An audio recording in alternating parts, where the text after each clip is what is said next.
Vote ചോരിയേറ്റില്ല, വോട്ടുവാരി NDA. Bihar നിയമസഭാ തെരഞ്ഞെടുപ്പിൽ തകർന്നടിഞ്ഞ് കോൺഗ്രസ്. ബീഹാറിൽ എക്സിറ്റ് പോളുകളെക്കാൾ വമ്പൻ വിജയവുമായി NDA. മഹാസഖ്യം മഹാപതനത്തിലേക്ക് കൂപ്പുകുത്തുന്ന കാഴ്ച കൂടിയാണ് ബീഹാറിൽ കാണുവാൻ സാധിക്കുന്നത്. ഞാൻ ഈ വാർത്ത ചെയ്യുമ്പോൾ നിലവിലെ സീറ്റ് നില NDA 206, ഇന്ത്യ സഖ്യം 30, മറ്റുള്ളവ 7 എന്നിങ്ങനെയാണ്. ശക്തിദുർഗങ്ങൾ പലതും ഇന്ത്യ സഖ്യത്തിന് നഷ്ടമായപ്പോൾ കോൺഗ്രസിന് വെറും 5 സീറ്റിൽ ഒതുങ്ങേണ്ടി വന്നു. JSPക്ക് ഒരിടത്തും സാന്നിധ്യമറിയിക്കുവാൻ പോലും സാധിച്ചിട്ടില്ല. മഹിളാ റോസ്ഗാർ യോജന തുണച്ച് 10,000 രൂപ വീതം അക്കൗണ്ടിൽ കാശ് കിട്ടിയ സ്ത്രീകൾ കൂട്ടത്തോടെ നിതീഷിനെ തുണച്ചു. വോട്ട് ചോരി ഏറ്റില്ല, പകരം NDA വോട്ടുവാരി. ഒരു കാലത്ത് ദേശീയ രാഷ്ട്രീയത്തിലും സംസ്ഥാന രാഷ്ട്രീയത്തിലും പ്രബല ശക്തിയായിരുന്ന കോൺഗ്രസ് ഇന്ന് ബീഹാറിൽ ചരിത്രത്തിലെ തന്നെ ഏറ്റവും മോശമായ അവസ്ഥയിലൂടെയാണ് കടന്നു പോകുന്നത്.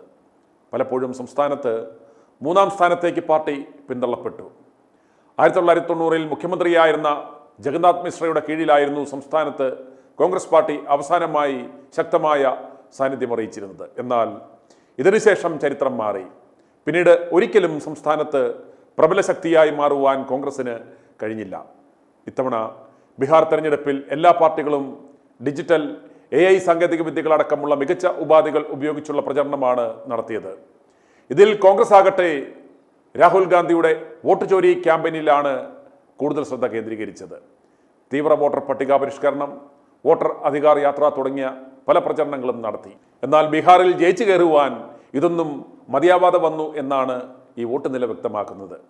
വോട്ടർമാരുടെ പിന്തുണ വർദ്ധിപ്പിക്കുവാൻ ഉദ്ദേശിച്ചുള്ളതായിരുന്നുവെങ്കിലും ബീഹാറിലെ വോട്ടർമാർ നേരിടുന്ന പ്രാദേശിക പ്രശ്നങ്ങളുമായി താരതമ്യപ്പെടുത്തുമ്പോൾ വോട്ട് ചോരി ക്യാമ്പയിൻ വമ്പൻ പരാജയമായി മാറി.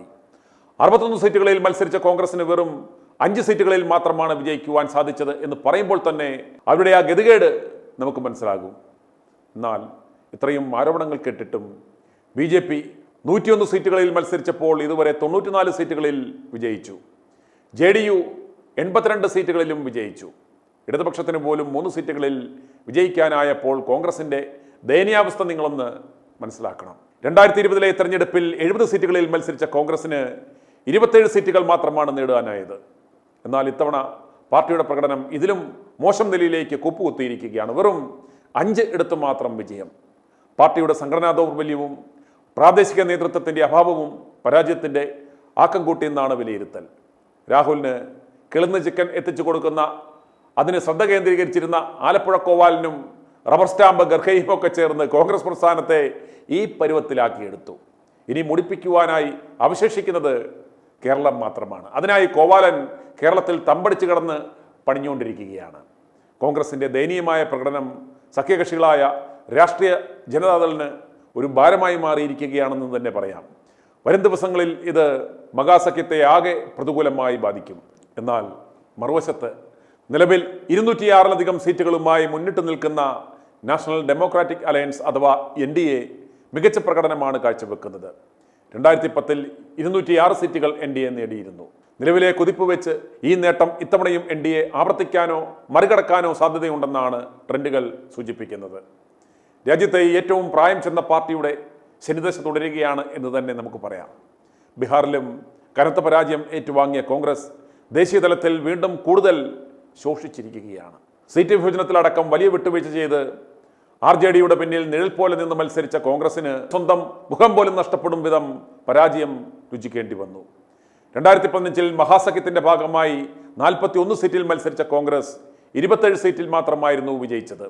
2000-ൽ വാശി പിടിച്ച് 70 സീറ്റിൽ മത്സരിച്ചു. ജയിച്ചതാവട്ടെ 19 സീറ്റിലും. ഇക്കുറി കുറച്ച് വിട്ടുവീഴ്ചയൊക്കെ ചെയ്ത് 61 സീറ്റിലായിരുന്നു പോരാട്ടം. എന്നാൽ മുൻവർഷത്തേക്കാൾ നാണം കെട്ട പരാജയമാണ് ഏറ്റുവാങ്ങിയത്. വെറും 5 സീറ്റിൽ വിജയം.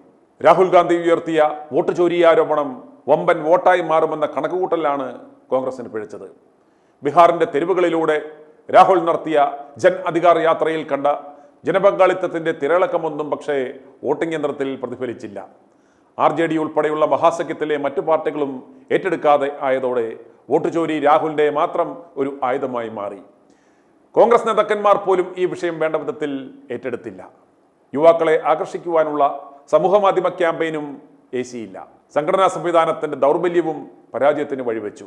ഓർക്കുക, സംഘടനാ ചുമതലയുള്ള AICC general secretary Saritha Gopalan Bihar തെരഞ്ഞെടുപ്പ് ചൂടിൽ ഇളകിമറിഞ്ഞപ്പോൾ കേരളത്തിൽ വന്നു നിന്ന് ഇവിടെ വല്ല കിളുന്ന് ചിക്കൻ വല്ലതും കിട്ടുമോ എന്ന് നോക്കി നടക്കുകയായിരുന്നു. ഇത് മുൻകൂട്ടി കണ്ടുകൊണ്ടാവാം കേക്കച്ചൻ റെഡ് അലേർട്ട് ആണല്ലോ ദൈവമേ എന്ന് വിലപിച്ചത്. ഏതായാലും അത് അറം പറ്റി. ബീഹാറിൽ രാജേഷ് കുമാർ എന്ന PCC അധ്യക്ഷന് പിന്നിൽ എണ്ണയിട്ട യന്ത്രം പോലെ പ്രവർത്തിക്കുവാനോ അണികളെയും പ്രവർത്തകരെയും ജനങ്ങളെയും ആവേശത്തിലാക്കുവാനോ കോൺഗ്രസിന് കഴിഞ്ഞില്ല. നിതീഷ് കുമാറിനും തേജസ്വി യാദവിനുമൊപ്പം തലയെടുപ്പുള്ള ഒരു നേതാവിനെ പ്രതിഷ്ഠിക്കാനും കോൺഗ്രസിനായില്ല.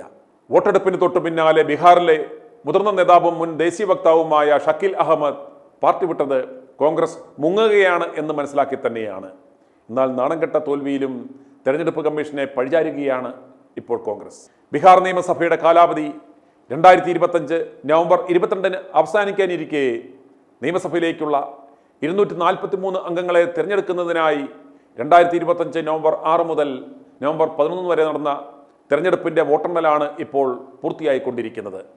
2 ഘട്ടങ്ങളിലായി നടന്ന തെരഞ്ഞെടുപ്പിൽ 67.1% വോട്ടർമാരാണ് വോട്ട് രേഖപ്പെടുത്തിയത്. i2i News, an eye for truth. i2i News subscribe ചെയ്തിട്ടില്ലാത്തവർ ഇപ്പോൾ തന്നെ സബ്സ്ക്രൈബ് ചെയ്യുക. നോട്ടിഫിക്കേഷൻ ലഭിക്കുവാൻ ബെൽ ബട്ടണും അമർത്തുക.